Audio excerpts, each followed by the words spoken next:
Haunted house I grew up in is something straight out of a horror movie, and while I've enjoyed sharing my story, I've also been enjoying sharing yours, and I got another email submission and we're gonna go ahead and read it together. This is Abby Connor's story. She says, "Hello Casey, I absolutely love your videos. I relate so much to your stories and you can share mine if you want. When I was a kid, my mom met my sister's dad, basically my dad due to my dad being absent. We lived in an old, big greenhouse, and since I was a kid, we called it the greenhouse.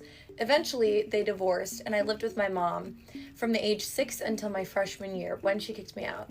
As a kid, I would always sleepwalk in that house, and even after we moved, I continued to sleepwalk. At the end of summer, right before my freshman year, I moved in with them because of some family issues. I was living there for about 6 to 8 months. That town had always been creepy and kind of weird, but I grew up there, so I was used to it. I had always seen things since I was a kid, and everyone thought I was just a kid with an imagination. The greenhouse was on the corner at the bottom of a hill right by a church, and my dad knew a lot of history about the town and where my house was built. A tree there stood where they held hangings in the 1800s or around that time. He told me a million stories and I didn't believe him until I started to see eyes peer over my door every single night. I'd get so scared, eventually I hung a blanket up so I wouldn't be able to see it anymore, but it only got worse and I started having nightmares and sleep paralysis. I'd say 2 months into living there, I had a dream. A man with long, greasy hair made me follow him around the town. The town looked older, like dirt roads, old buildings I've never saw before. He led me into someone's home and he unalived them. I can't say the actual word. Then after that, threw the body in a well. I brought it up to my dad and his face went pale. He proceeded to tell me that there was a unaliving spree that happened a long time ago in that town and the bodies were found in a well. I had a lot of nightmares and bad dreams. I had panic attacks constantly and I had to leave. After I left, I saw and heard things, eventually realizing whatever it was attached to me and didn't want to leave me alone. It got worse after I got baptized. The panic attacks and nightmares became 10 times worse. I really appreciate how you hear people out. I really feel heard and seen. You can shorten the story if you need to." First of all, Abby, thank you so much for sharing your story and sending it in and trusting me to share it with everyone. You are not crazy. A lot of things that you said, I resonate with, and I'm sure you know that from following my page. There are a lot of similarities that I can definitely relate to there with you. I do want to say, I definitely think that dreams can be spiritual. I think there's a reason that you are having those dreams. And I think sometimes when you are like an empath or you're somebody that's intuitive, spirits can reach out and speak to you in dreams. I'm somebody who has had that happen. I think it happens very often. I also think it's interesting the amount of people who have these experiences that, one, struggle with sleepwalking. I was one of those people. And two, struggle with sleep paralysis. I'm also one of those people. And in a lot of the emails that I've gotten and I've been reading through, this seems like a commonality. And I like wonder what the pipeline is between that. It's very, very interesting. Any of you want to send your story to me and have it featured on this page and have me read it aloud, go ahead and send your story to the email that I have listed in the bio of my page and I will try to get to it. I've gotten a lot of submissions. I'm very thankful and I'm going to try my best to get through all of them. As always, thank you for watching. Love you. Bye. Have you ever heard any of those stories that surround the Denver airport? If you haven't, I'm sure you're going to have fun down that rabbit hole. Anyway, I have an interesting little glitch story, and of course, it happens to surround the Denver airport. But it's totally different than all of the other things I'm sure you'll come across about that airport. So this person writes that they were living in Denver and their friend was flying into the Denver airport to visit. The Denver National Airport was about 30 minutes away and their friend was scheduled to land at 11:15 p.m. But at exactly 10:30 p.m., they receive a text message from this friend that was supposed to be on the flight, and it said, "I just landed, are you here?" So they assumed her flight just landed early, so they started to scramble and get ready and get out the door to make the trip over to the airport. While they were on their way, they called this friend just to confirm, and it went straight to voicemail. She thinks maybe her phone died or something. But what was even weirder still was while they were driving to the airport, they kept refreshing the flight info, and it said that the plane was still in transit. So they end up getting to the airport earlier than 11:15, but they can't get a hold of their friend and everything says that the plane is still in transit. So they start circling the airport and waiting for any sign from their friend. And then right around 11:15, she gets a text message from that friend. And it was the exact same text message that she received at 10:30. So now she has two identical text messages in her phone. One was timestamped for 10:30 and the other one was around 11:15. So she calls her friend again and it rings and she picks up right away. She asked her friend, "Did you text me from on the plane?" And her friend said, "No, because my phone was off. I turned my phone off for the flight." So when she finally meets up with her, she asks to see her phone and she wanted to compare text conversations. And sure enough, while her phone had the 2 different timestamps on messages, her friend only had one sent out at 11:15. Her friend also confirmed that she did not previously type the message out, just waiting to hit send. There was no way that she could have typed out that message. Her phone was completely off. She only did that once the plane landed. She said that this glitch in the Matrix made her waste 15 minutes of her life circling the airport. What do you guys think? Glitch in the Matrix? Or let me know what your thoughts are on a more rational explanation. And if you haven't already done so, please follow for more creepy story time. Let's read another scary story that was DM'd to us. Growing up, I've always been very sensitive to spirits as well as a little psychic, so not too much scares me. My grandma passed away when I was 5 years old, and during the holidays, especially Christmas, her spirit would visit us. Her and my grandpa almost always came down to celebrate Christmas with us when they were alive. She's originally from El Paso, Texas, but was on hospice and passed away in my first home in Temecula, California. One time my mom went into the garage to grab something, and all of a sudden, the light inside of our car that hadn't been used since earlier in the day had turned on. This was shortly after my grandma's passing. At our second house in Temecula, I was cleaning our bathroom. I was crouched down at the toilet to begin cleaning it, and all of a sudden I felt like someone was holding me down. I was frozen in place, but the weird part is I was literally viewing myself crouched down and frozen. Some kind of weird out-of-body experience. I wasn't stuck in that position long, but I just remember being so weirded out. In the same house, I was in and out of sleep one night, and all of a sudden I heard a man whisper my name right into my ear. I cannot lay down with my ears exposed ever since. Eventually we moved to a third house in Temecula, and that house was also older but had so much spirit. You can see orbs and just feel spirit. Nothing unfriendly though. One day I was called down to dinner, and I went down the stairs in the dark and noticed a man in a suit, the kind you'd put on a man for his funeral, coming upstairs. Not looking at me, just gliding up the stairs with a smile on his face, but not creepy, just a normal smile. This happened twice. At another time, I was coming downstairs, and in the corner by our front door, my mom had a grandfather clock that she had inherited from her parents. My grandpa bought it for my grandma. It had their last name engraved on it too. Sometimes the clock would need to be serviced, so quite a few times the clock would stop working until someone was able to come by and check it out. As I was coming down the stairs, the clock suddenly went off. I was stunned and just stopped walking and stood still on the stairs. I believed that was my grandma, so I said, "Hi, Grandma," and carried on. It was so nice to hear the grandfather clock sounding off. Years later, my parents had bought a home in Winchester, California, about 20 to 25 minutes from Temecula, brand new home. This area was so new that at night you can easily see the stars at night. It was so dark out and just so quiet. I loved it. I soon noticed that I would be in my bed ready to go to sleep, and I would then hear what sounded like shuffling in the corner of my bedroom by my windows. I only had my one small dog at the time, and she was laying in the bed with me already, so it wasn't her. My brother and I shared a wall, so I asked him if he heard it too, which he didn't. It went on the whole time I lived in that house. I didn't find it scary, just odd. My parents' room always felt heavy with spirit. I didn't like to go in there unless they were in there already. I just always felt so watched and uncomfortable. It just felt dark. One day, it was just me and my brother, my dog, and I at home. Our parents were at work. My brother was either in his room or showering. Both are on the other side of the house. I was in the kitchen living room area, and all of a sudden my parents' bedroom door just slightly opens. I told myself hell no and just closed it and scampered off to my bedroom. The final thing I had experienced in that house was one night I was in the kitchen grabbing water. No lights on outside in our backyard, but the kitchen lights were on dim. I felt like something was watching me from outside. I looked right out the glass door, and on the other side I saw a duende. Ugly thing was staring right at me, smirking.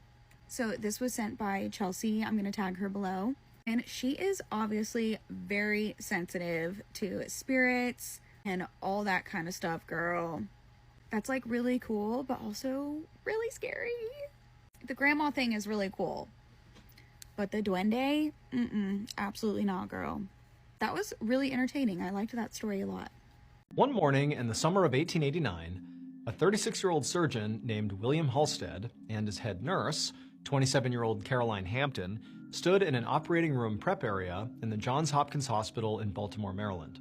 Dr. Halstead was the surgeon-in-chief of this hospital, and that morning, he and Caroline were getting ready for a surgery. Now, Dr. Halstead had already washed up and was prepped, and now he was watching Caroline very closely to make sure she followed his hygiene requirements exactly. Caroline stood in front of a row of sinks that were all filled with different cleaning agents.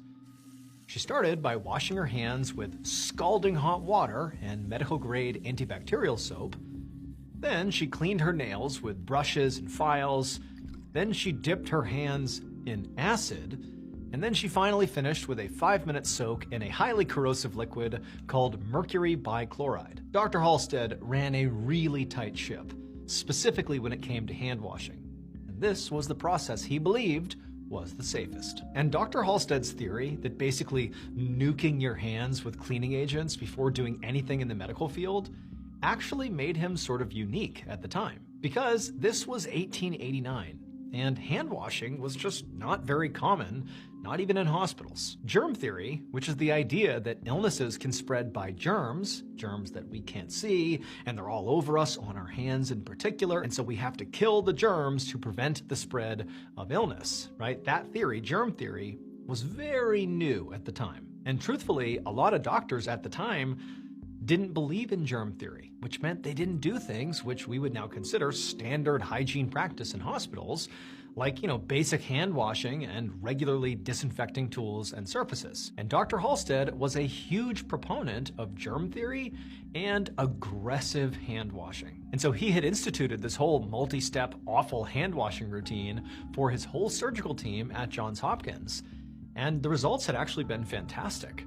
He had one of the lowest surgical mortality rates in the whole country. But despite that, people still sort of thought Dr. Halstead was crazy, including his own staff who, complained about these highly corrosive cleaning materials that they were rubbing all over their hands all the time. Like, even if this worked, this was kind of awful. But despite that, Dr. Halstead was not about to change his protocol. He knew it worked, even if it hurt. But that particular day, as Dr. Halstead and Caroline sat there letting their hands air dry after dipping them repeatedly in acid, he couldn't help but notice when he looked over at Caroline that her hands and her forearms looked really bad. Like they were blistered and just totally damaged from clearly doing this process all the time. And Dr. Halstead, he just sort of felt bad about it. And the reason he felt bad about it was sort of twofold. One, Caroline never complained, even though obviously every day when she would do this procedure that he is forcing on her, she was hurting herself in the process, but she never complained. And so that's actually why he had elevated her to head nurse, because he thought she had such grit and determination and she believed in the process, and so he had made her head nurse. But the other and more prominent reason why Dr. Halstead felt sort of bad about Caroline in particular and the condition of her hands and forearms was because Dr. Halstead was secretly totally infatuated with Caroline. Now, he had never told her that. This was something he kept completely inside because he, one, thought he was too old for her, and two, he just kind of assumed that she would never be interested in him. So he just carried this intense love of Caroline and was very protective of Caroline, but she didn't really know.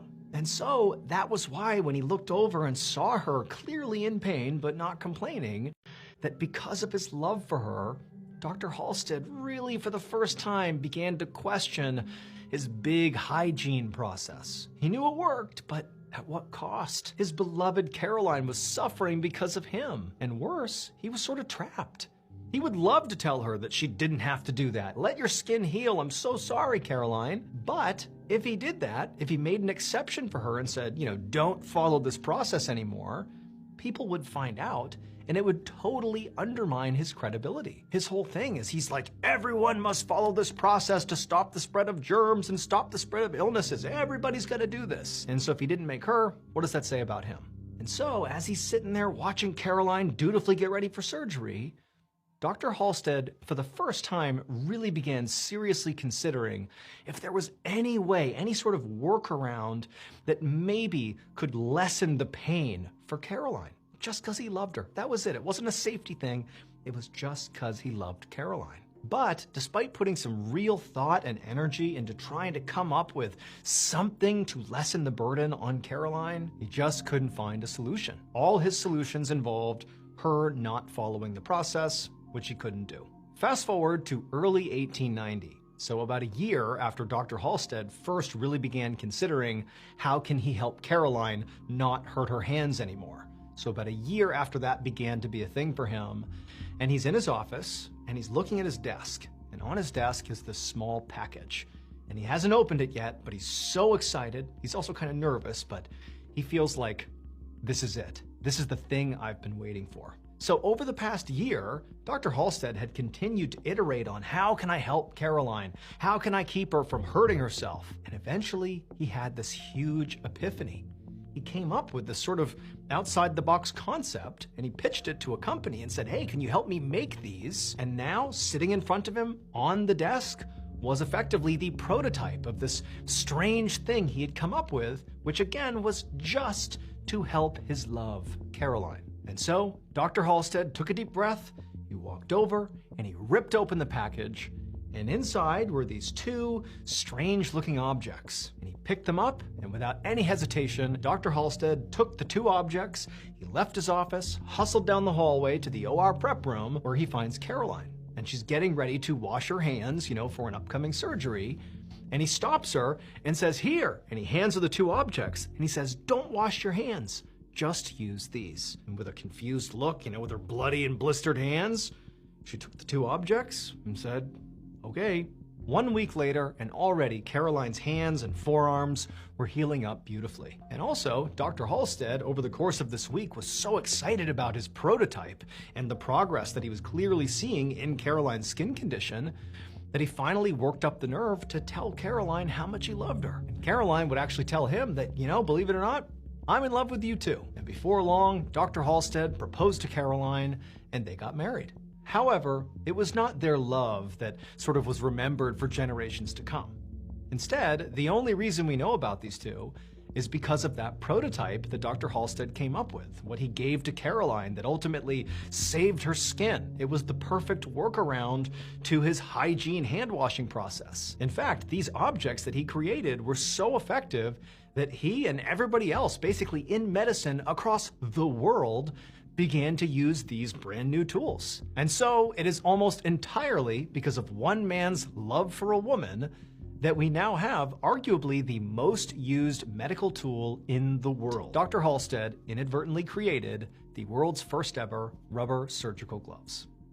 You can see the videos online of her getting up to testify, and they're so sad because you can literally see the pain in her eyes. 25-year-old Abigail Zwerner was a teacher at Richneck Elementary School in Newport News in Virginia. She was one of 4 first-grade teachers, and she was the kind of teacher who you could just tell really loved her job. She really had a deep-down passion for it. She also came from a family who valued education, and she had other family members that also worked in the education field. So it came as no surprise that teaching was the career path that Abby chose for herself. She graduated university in 2019, and she went on to get her master's in 2020. Her students loved her, other teachers loved her. I found this quote regarding her that I feel like it really gives you an idea of the kind of person that she is. It reads, quote, "The custodians and other teachers spoke about how she's a good teammate. She's a team player. She loves children. She's just all around a good teacher. She went beyond the call of duty to make sure all of her children's needs were met," end quote. So Richneck Elementary School has students from kindergarten all the way up to the 5th grade. And in 2023, Abby had a 6-year-old boy as one of her students. That little boy was known to have a history of random outbursts, so much so that in September of 2023, his schedule was completely switched around because of his bad behavior. Because he would get so out of control, it was even ordered that one of his parents had to be with him because he had, quote, acute disability and was under a care plan at the school that included his mother or father attending school with him and going to class every day, end quote. But the week in which today's story takes place was the first week that his parents did not go with him to school. His schedule was switched from normal days to half days again because of the behavioral issues. It was not uncommon for this little boy to curse at teachers or other students, to throw things around, even throw around furniture when he got angry, to chase down other students, holding different items in his hands to scare them. He once also barricaded a classroom door, and in 2021 there was also a report alleging that he approached his teacher from behind, wrapped his arms around her neck, and pulled her head backwards. For that, he was suspended, but he was eventually allowed to return back to school. Point being, the kid had behavioral issues. Him acting out was a known thing for this boy, and Abby, being his teacher, understood that, and she tried her best to try and work with him. It also adds a level of discomfort knowing that the 6-year-old little little boy had previously told a different teacher that he not only hated Abby, but he wanted to set her on fire. Extremely alarming behavior for anyone, let alone a 6-year-old child. On January 4th of 2023, the 6-year-old little boy somehow managed to get a hold of Abby's phone. He threw it on the ground, completely smashing the screen. Because of that, he was suspended for a day, but he was eventually allowed to return back to school January 6th. And that Friday morning, the 6-year-old had found a weapon that his mom kept at home. He put it in his backpack and he took it with him to school.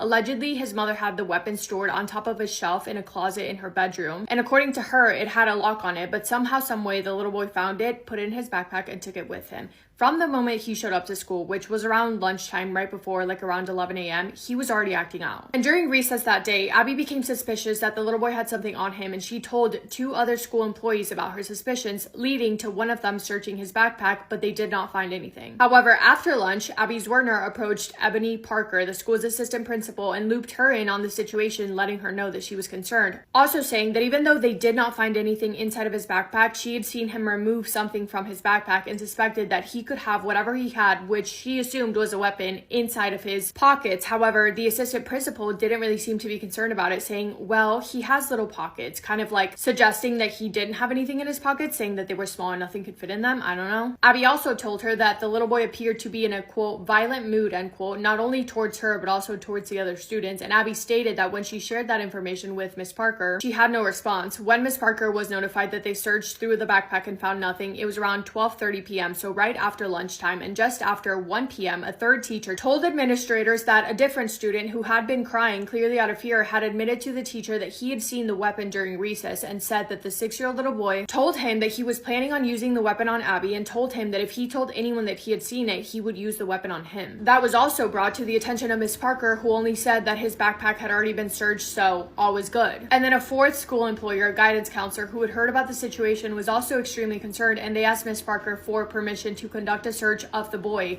on his person, not on his backpack or belongings. But they were told no, just wait it out because the school day was almost over. So that morning, at least 3 separate times, on or around 11:30, on or around 12:30, and at 1 p.m., school administration heard concerned teachers express that they were very much worried that the 6-year-old little boy could have a weapon on him, yet they still thought the right thing to do was just wait it out. And then around 2 p.m., the boy would use the weapon on Abby's Werner. In her classroom, while she was in the middle of teaching a lesson, the 6-year-old little boy pulled out the weapon, pointed it at her, and fired it. When he did, Abby threw up her hands to defend herself, but it went straight through her hand and directly into her chest, injuring her severely. Yet immediately after, Abby did not collapse. She didn't fall. She used any and all strength that she had left to hurry up and rush the other students out of the classroom, which were about 20 other kids. Rushed them out of the classroom and into the hallway when another school employee rushed into her classroom because he had heard the sound, and he restrained the 6-year-old little boy. Abby had a gaping wound on her chest, yet still she put the other students before herself. She made sure that all of the kids were out of the classroom before she stepped out, and even when she did step out into the hallway to walk towards the office to go and look for help, the chief of police stated, quote, she turned around to make sure that every one of those students was safe. I believe she did save lives because I don't know what else might have happened, end quote. In the front office, when they heard about what happened, the school administration began working on a school-wide lockdown, and just before the office door was locked shut, Abby Sorner showed up and said, call 911, I've been before she fainted and collapsed to the ground. There was a 55-year-old woman in the office who was there to pick up her grandchildren from school, and she rushed over to Abby and applied pressure to the wound, waiting for the paramedics to get there. When emergency responders got there, they treated Abby and rushed her over to the hospital with life-threatening injuries. When describing this later on in court, Abby stated, quote, I thought I was done. I thought I had died. I thought I was either on my way to heaven or that I was in heaven, end quote. Since then, Abby has suffered with PTSD, anxiety, and depression diagnosed by her psychiatrist, and to this day, she continues to have nightmares about the situation. And even after 6 surgeries, her surgeon has said that her hand will never be the same again. Abby still has a hard time performing basic tasks like opening a water bottle or opening a bag of chips. Many of her family members and friends have also said that Abby has never been the same since then, which makes sense. Such a traumatizing thing to go through. Her doctor has said, quote, she has lost the sense of being safe, something that she had not experienced before. Even when she was feeling depressed or anxious, she now does not want to go anywhere. She has become socially withdrawn and isolated, pulled away from friends, didn't want to be in public as much, and felt fear in places that she did not feel fear in before, end quote. The 6-year-old little boy was taken into a detention facility and he received a mental health assessment, but because he was only 6 years old at the time, he was not charged with any crime, his family stating that he was receiving treatment at a medical facility where it was ruled that he was required to be under constant supervision, the boy's family also released a statement expressing sympathy for Abby. So he was not charged with anything because under Virginia law, a child that young legally cannot be tried or found criminally responsible for a felony. However, his mom, she was charged. She was charged for leaving a weapon accessible to a child and for felony. She pleaded guilty to both charges in 2023 and she was sentenced to 2 years in prison. Shortly after the incident, both Abby and Miss Parker resigned. The school board voted out the superintendent and the principal was reassigned to a different school. Abby's Werner then sued the Newport News Public School Board and school officials for $40 million, and the school district attempted to have the case dismissed on the grounds that the injury fell under the Virginia's Workers' Compensation Act. But a judge ruled that Abby could proceed with her lawsuit. However, the judge also dismissed the school board and the other parties from the lawsuit, meaning that only Mrs. Parker, the assistant principal, was left to face the trial. Abby's lawsuit was accusing school administrators of negligence that allegedly allowed the incident to take place, saying that Ms. Parker ignored warning signs from teachers, other staff members, as well as students that had seen the weapon, and saying that the poor decisions that she made to do nothing led to what happened. Mrs. Parker's lawyer, on the other hand, argued that the situation was unforeseeable, that nobody could have imagined it, and stated that the assistant principal's role is collaborative and school safety is a shared responsibility among all staff, not just one individual, saying, quote, "No one is the sole person responsible for school safety," end quote. On November 6th of 2025, a Virginia jury awarded Abby $10 million in her civil lawsuit against former assistant principal Miss Parker. Yeah, I mean, what can you say? It's quite literally depressing. Every single aspect of this story broke my heart. But yeah, that is all I have for today's video. Thank you for spending time with me today. I hope you guys are having the best day. If not, go do something to make it the best day. Make somebody happy, and I will see you in my next video. Massive kiss on the forehead to every single one of you.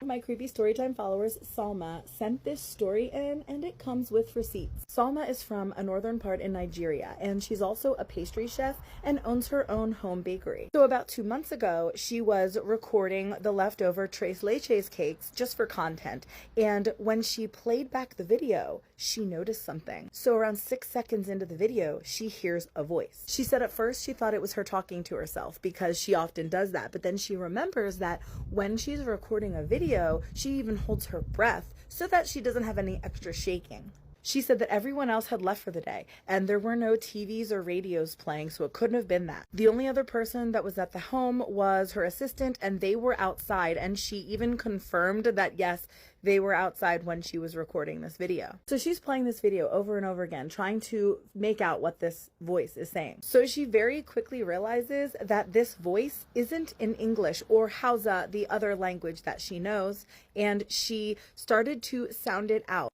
So she sounds it out and looks it up, and sure enough, it's a Spanish phrase. Now, I'm going to play the video at the end of this clip, but what it was that is said in the clip, and I heard it too, is que sapa bueno. And it means that tastes good in Spanish. Now, she wants to just reiterate that she does not speak Spanish, and neither do any of the other people that would have or could have been there. So it definitely wasn't any of them. She says that normally she doesn't even play back videos. She just mutes them and puts them to music, but something compelled her to watch this. Like maybe they wanted her to hear it, which is kind of nice. And she said she wasn't even creeped out. She had this very calm feeling about it. Like it didn't mean any harm. She said she kept wondering for days, like why in Spanish? And then she thought maybe because tres leches has the Spanish origin. Also, how awesome is it that she's being complimented from the other side? I hope that when I'm a ghost, I can still taste the delicacies of life. All right, now take a listen and let me know what you think in the comments.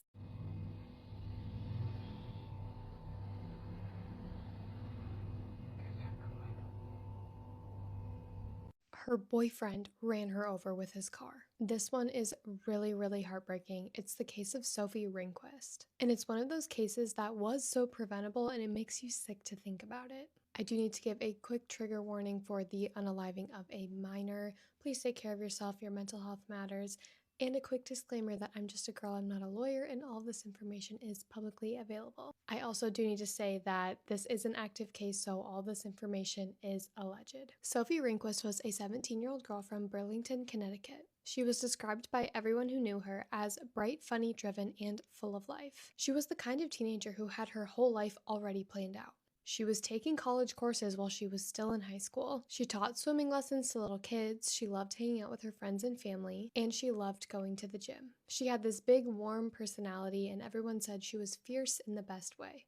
And this next detail is very eerie when you find out about what happened to her. She wrote in her journal that if she leaves this earth too soon, she wanted to be remembered as, quote, strong, passionate, and full of love. And that is exactly how people describe her now. On May 20th, 2023, Sophie went to a party on Fairview Drive in Burlington with her 18-year-old boyfriend named Cooper Owlett. The two had been dating on and off for a while, your typical high school, take a break, get back together, figure out life both together and separately. According to reports, there was underage drinking at this party. Cooper had allegedly bought alcohol from a local liquor store before the party. And I'm assuming with a fake ID, and unfortunately those are really, really common and really easy to get, and unfortunately became a central point in this case. And what happened after the party that night has become a center point of a massive investigation, a lawsuit, and an entire community demanding justice. Late that night, around 10:30 p.m., police were called to a quiet residential street, aka Fairview Drive,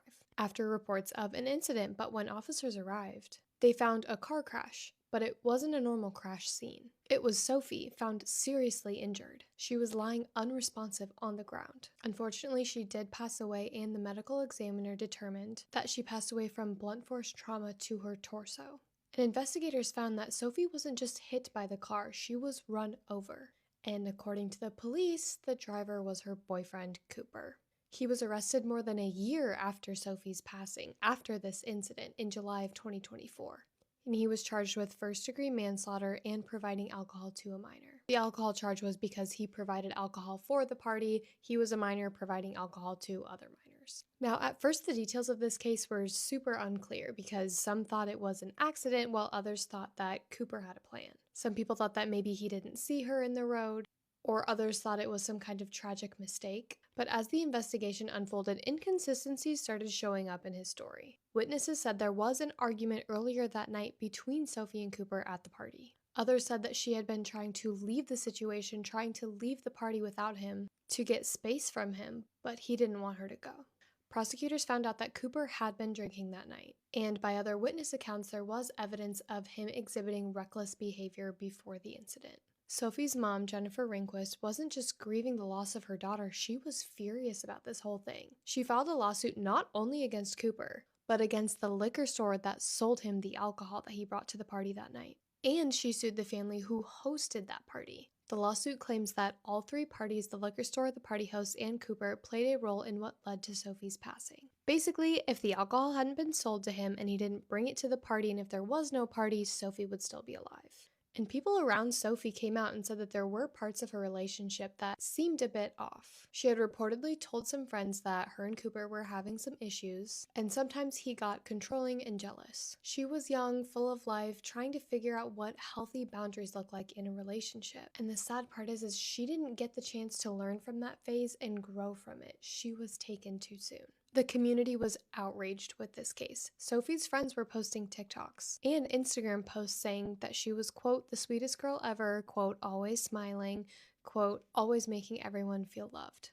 Her school held a vigil and hundreds of people showed up to honor her. They wore pink and purple, which were her favorite colors. And her friends said that Sophie would have been so proud to see how many people came and showed up for her and how many people cared about her. And what's super gut-wrenching is, like I said before, what she wrote in her diary very soon before her passing. She had written that she wanted to be remembered as strong, compassionate, and full of love. And writing that so close to when your life was actually taken is very, very eerie to me. She also wrote in her journal that she wanted to have a happy family one day and that she wanted to make a difference, and in a way, she kind of has. Her story is now part of a growing movement calling for accountability in cases involving underage drinking, teen violence, and relationships that turn toxic before anyone actually realizes how bad they've become. And as for Cooper, he pleaded not guilty to all charges. This case is still ongoing, and Sophie's family is fighting for justice every day. Her mom has been very vocal about wanting tougher laws to prevent tragedies like this one from happening again. It's one of those cases where you can feel the ripple effect. A girl who did everything right. She worked hard, she loved her friends and family, and one person's reckless choices took that away from her one night. That is everything I have on this case. I would love to hear your thoughts in the comments. Do you think Cooper is guilty? Do you think he did it? Or do you think it was someone else, that Sophie left the party and then someone else came and didn't see her on the road or something? Let me know your thoughts and theories. I post true crime videos just like this one, so if you like this type of content, follow so you don't miss my next video, and please stay safe out there because you never know what's right around the corner. Let's read another spooky story that was DM'd to us. Last summer in 2024, I started helping out with a local historical foundation that's working to restore an antebellum mansion and locate any unmarked graves on the property. At first, nothing seemed unusual. There were a few cold spots in the house, even in the middle of August, but I assumed it was just the shade from the magnolia trees or the way air moved through the old structure. As time went on, though, I began to notice small things that didn't make much sense. Sometimes I'd hear what sounded like a woman's heels clicking down the hall, or faint laughter from a man somewhere in the house when no one else was around. The experience that stuck with me the most happened in late December of 2024, after we hosted a Christmas festival. I was the last one there, responsible for turning off all the lights and making sure the house was empty. While checking the upstairs rooms, I heard a man laughing, but when I looked around, no one was there. I figured I was just tired, so I headed downstairs, then heard what sounded like heavy boots running down the steps behind me. The footsteps stopped right before the last stair. I stood still for a moment, unsure what to think, then finished locking up as quickly as I could. When I turned to close the door, I noticed a shadow on the first landing of the staircase. It looked like a man, maybe 6 feet tall. I knew the house was empty. There's only one entrance and all other doors are sealed. Later, when I got to my car, I took a photo of the house to send to my mom.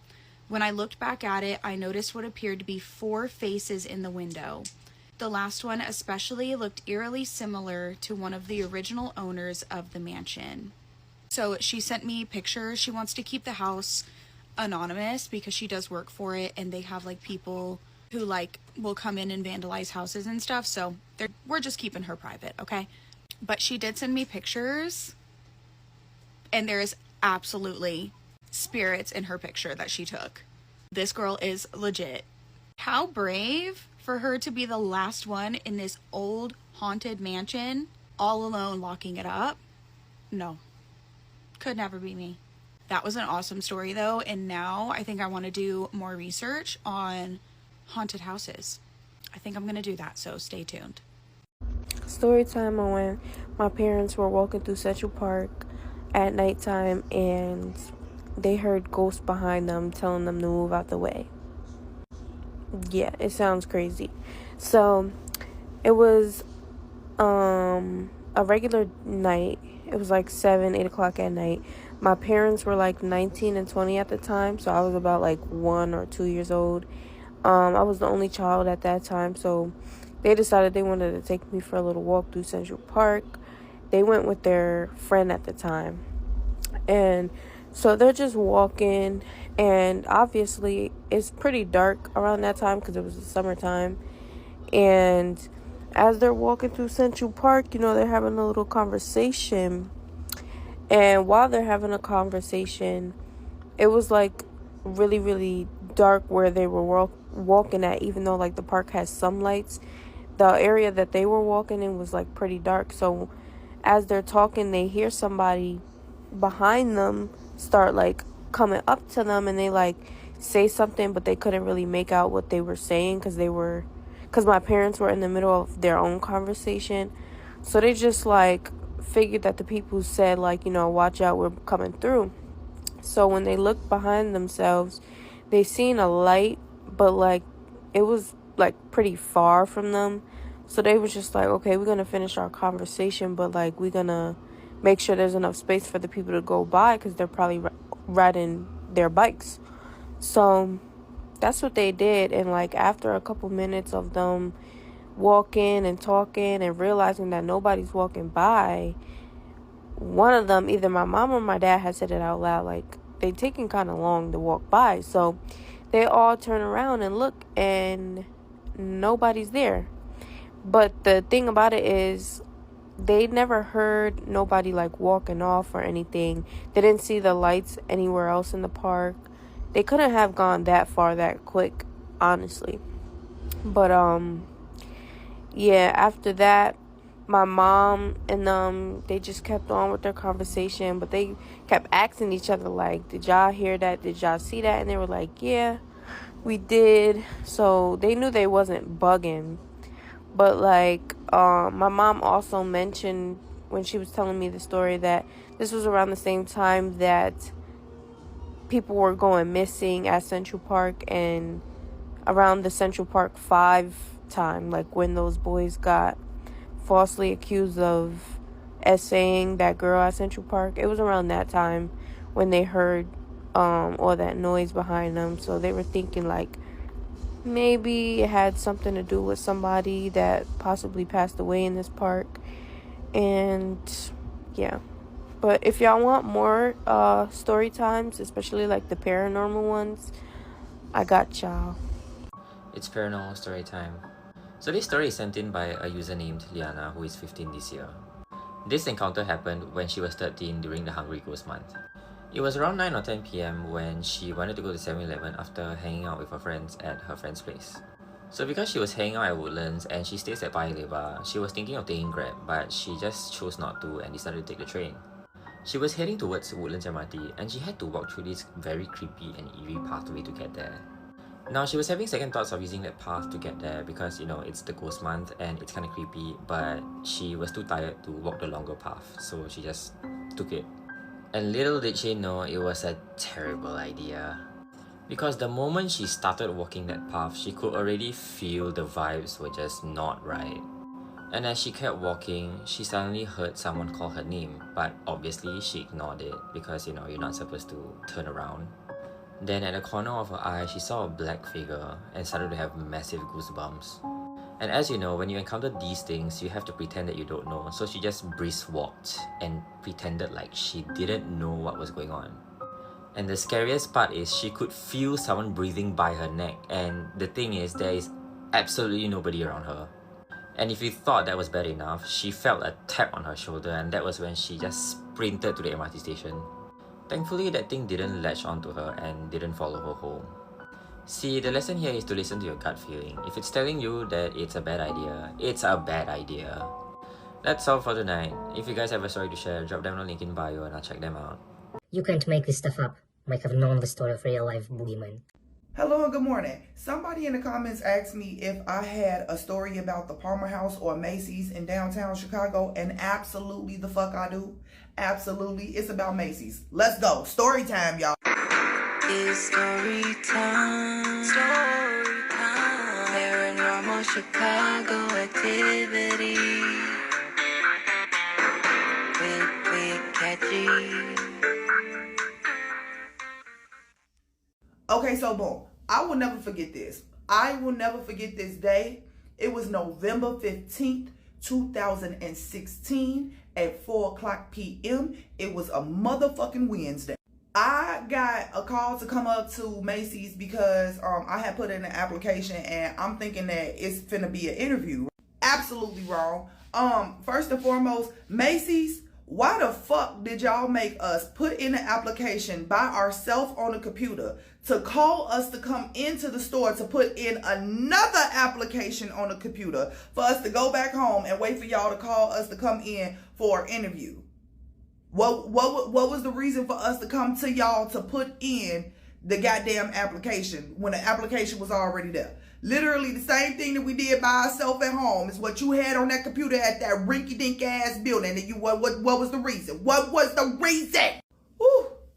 Anyway, me being me, I'm always early. And I was exactly 20 minutes early. I was the first one there for the interview time. In total, it's about 10 of us. Now, I need y'all to take note that the elevator that I took to go up to the HR office was a regular schmegular silver elevator that anybody could use. Get up there to the HR office. It's a big open space and they got couches sitting right there. We all sitting on the couches. It's about 10 of us. We sitting there, we waiting. This is another thing that I don't understand. You told me to be here at 4 o'clock. I'm here at 4 o'clock waiting for you, and you don't show up until 4:25. Now, if I would have showed up at 4:25, you would have sent my ass back home. Why you get to be late? I digress. The receptionist lady finally come out this hallway, right? And she's like, hello, we need you all to put in your applications on our computer system, and then we're going to take you for interviews, hopefully, if there's time.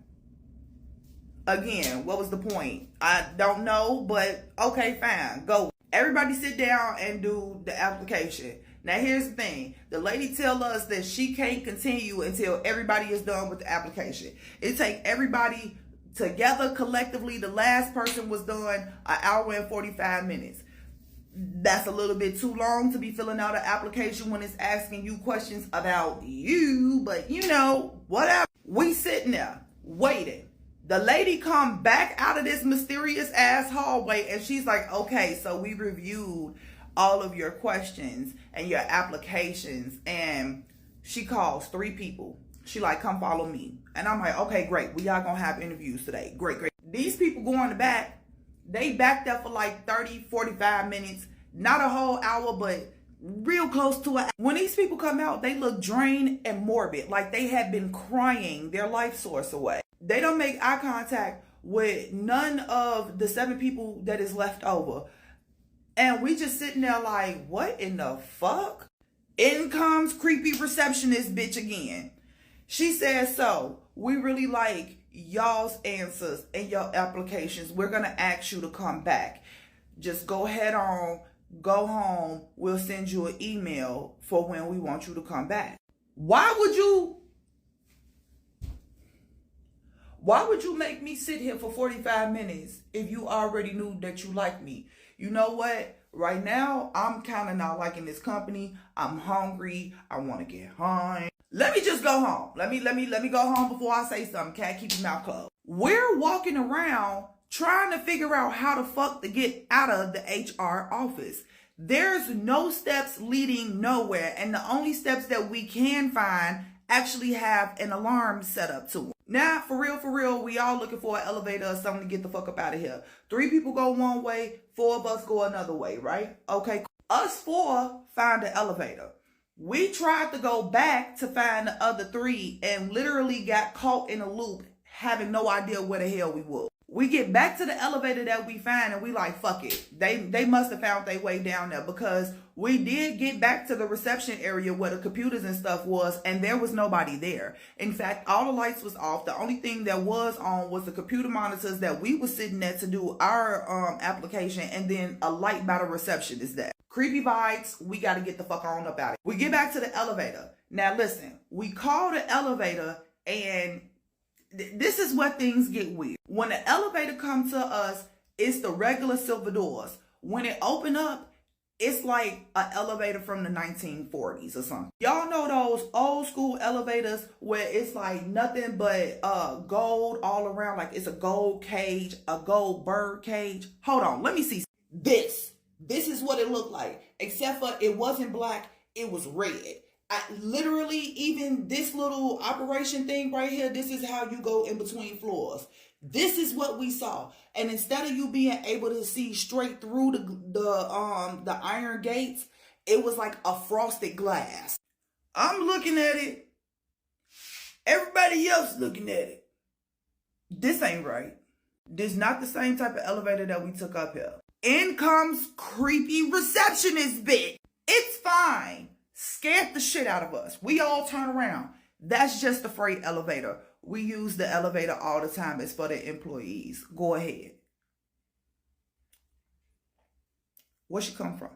The red flags in my head going off, but I want to go home. I'm tired and I want to roll up and I just want to go home. I just want to go home. It's cold outside. It's snow outside. It's dark outside. I just want to go home. All of us get on this elevator and we get to moving.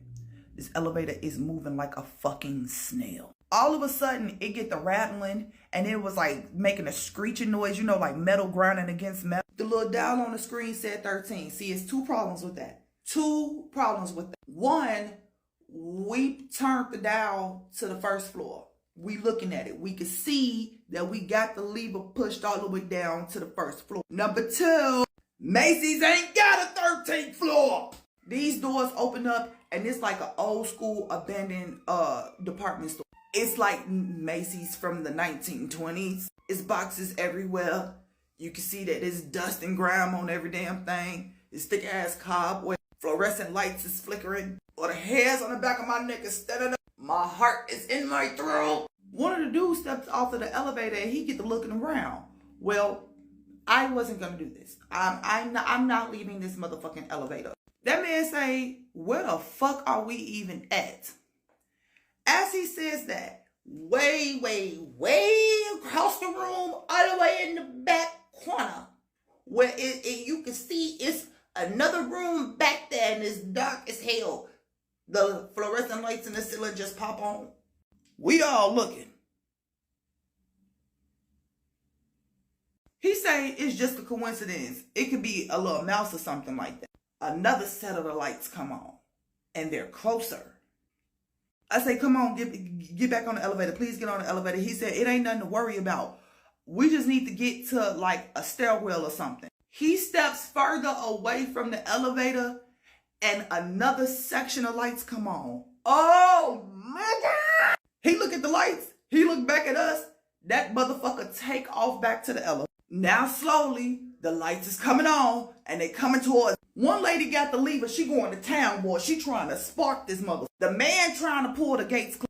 I'm in the corner doing mantra. I had to boost my mantras up because I felt heat and I smelled soap. Halfway through the mantra, the elevator got to shake. You can hear something heavy ass footsteps walking to us. I get to the end of my mantra. The elevator's door is shut closed, fast as hell. Next thing you know, whatever was outside is beating on the damn door. Beating on the door so hard that the frosted glass started breaking. And then the elevator shot up, not down. The lights blinked off, and when the doors opened up, we was on the main lobby of the Macy's. And the Macy's was packed full of people. We stepped out of the elevator and looked back again, and the elevator was the regular elevator that we took to get up to the HR department in the first place. This man looked at us, and he looked at that elevator, and he was like, good thing you got out, and walked off. Macy's haunted as fuck. Let's read another creepy story that was DM'd to us. First, I need a sip of my drink. When I was in kindergarten or first grade, me and my brother's friends were hanging out at the school just messing around. We were playing hide and seek, tag, and some other stuff. Before we left, we decided to play truth or dare. There were a couple of rounds of them just asking me if there was a girl that I liked, but eventually I dared my brother's friend to go around the corner and ask, is anyone with us? For reference, we were on some stairs and around the corner was the playground, and I swear to you, we heard a little kid's voice say, I am. They sounded maybe 5. A couple years later, my brother was sitting in the living room playing some game I don't remember. I was on the couch. We were talking and a book from the bookshelf fell down. It wasn't at the edge and we had no animals in the room at the time. He believes it was a ghost. So it sounds like we have another person who's super open to like the spiritual world, and that is freaking creepy. Let's read another one. So when I was about 5 or 6, I lived in this house and was absolutely terrified of it to the point I wouldn't go into my bedroom in the house even in broad daylight. I would see and hear things through the whole house, but mostly in that room. Now when we lived in that house, I would sleepwalk and sleep talk, although I still sleep talk, but I would have very realistic dreams of people I've never met and who always looked a little off. There was also this thing that was always in these night terrors. I don't know what it looks like now, but I know it only appeared when I tried to sleep in my own room. Apparently one night I was in my room while my parents were watching TV in theirs and my brother in the room across from mine. All of a sudden my parents heard a screaming coming from my room. My dad jumped up and ran down the hall, followed by my mom. When they got there, I was standing on my bed in a star position, screaming at my wall, telling something to get out of my room. My dad grabbed me and my brother and ran off. I have no recollection of this night and didn't even know it happened until my mom told me when we moved. My mom decorated my new bedroom with dream catchers to try and stop my night terrors, which worked, but now I can't sleep peacefully without one because I feel watched and have bad dreams about bad things happening.